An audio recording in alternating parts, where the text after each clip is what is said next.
Cricket प्रेमी खुशी खबर यही चैनल रे देखि पारिबे भारत और बांग्लादेश मैच।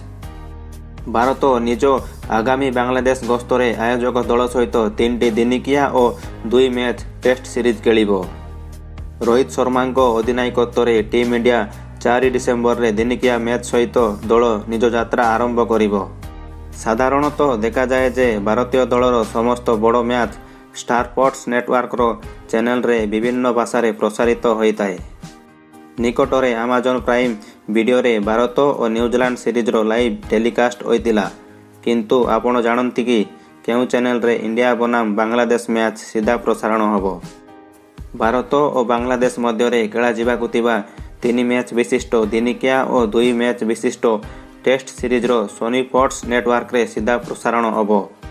दलर नियमित अधिनायक रोहित शर्मा, विराट कोहली और केएल राहुल न्यूजीलैंड गस्तरे विश्राम नैतिबा बांग्लादेश गस्तरे फेरुचंती।